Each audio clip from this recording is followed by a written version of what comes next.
Well, my name is Amy Kennedy, and I'm here researching Joshua Jones. And I'd like to introduce Mr. Harlan Ogle.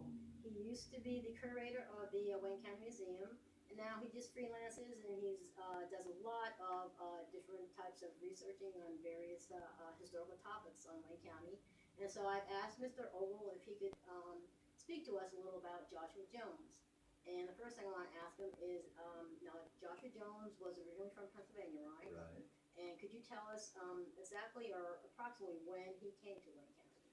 Okay, Joshua did live in Pennsylvania, and he operated an iron furnace, or a bloomery as some people call them. And he was actually enticed to come to Wayne County.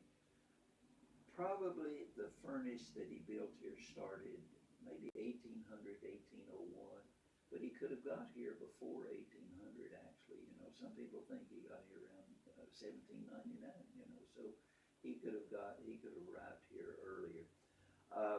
But he was offered 1,000 acres of land in Wayne County if he were to come to the county and build a furnace here. So it was about that time that he arrived in Monticello.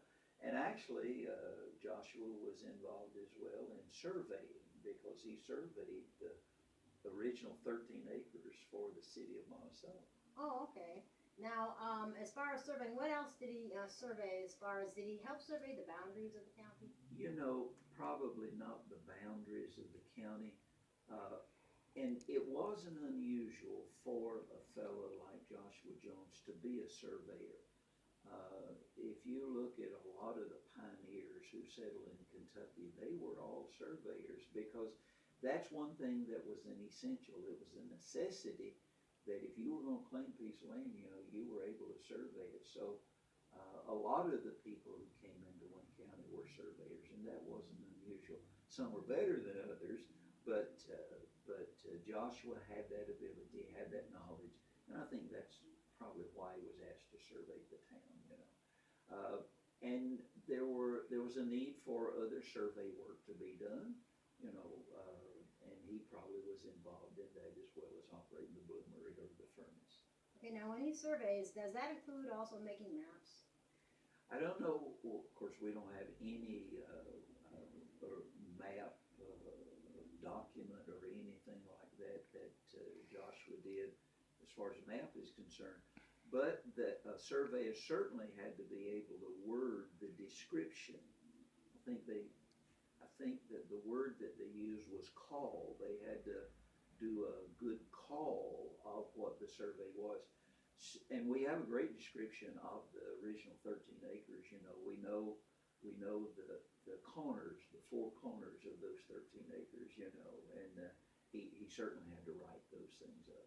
Okay, and those 13 acres now, is that really where most of, you know, downtown Monticello is right now? Yeah, actually one of the points that is really knowledgeable by a lot of people is Town Spring down here in Monticello. That was one of the four corners. And then one of the other corners was out on Main Street behind, or close to City Hall there. And then there's another corner that we believe that was up around First Southern National Bank here on Main Street. So 13 acres was not a large area, you know, at the time, but he did a good job in describing what those corners were. Okay, thank you. And as far as, could you maybe describe the general area of where his bloomery was set up? Okay, if you're in downtown Monticello, and if you go out to out Highway 167 to where you can turn right on the Highway 200, and probably go out Highway 200 maybe about 5 miles. The bloomery is located on the banks of a creek down there, and it's about 5 miles from Monticello, I'd say. Okay. Now, I guess you, in our previous conversation, you mentioned that the furnace service, you know, the region. So would you also say, you know, maybe Prairie and Clinton County, possibly? Well, of course, now some of those counties weren't even formed at the time, you know. Right. But I think that Joshua, in what he did at the bloomery, uh, that he provided iron, pig iron, for more than just the blacksmith shops that existed here in Wayne County.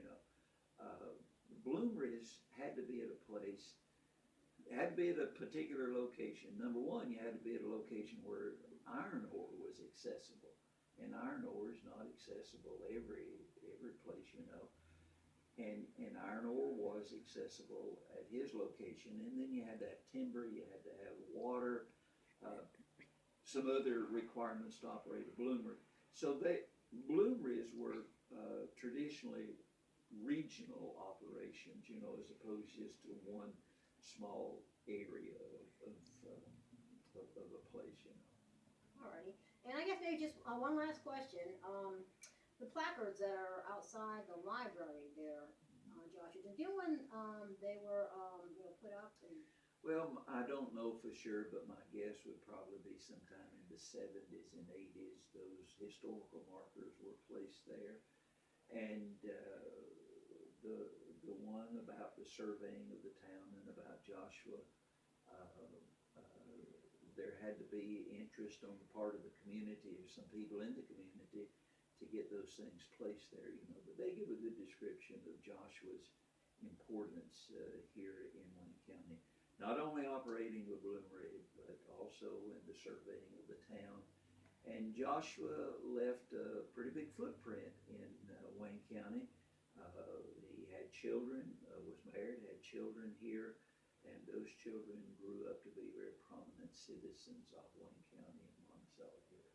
Okay, and would you say, probably my final question, would you say that probably here at the museum might be where you can find the most comprehensive information on Joshua Jones? Yes, I think that through the years we have been able to assemble and accumulate quite a bit of information on Joshua.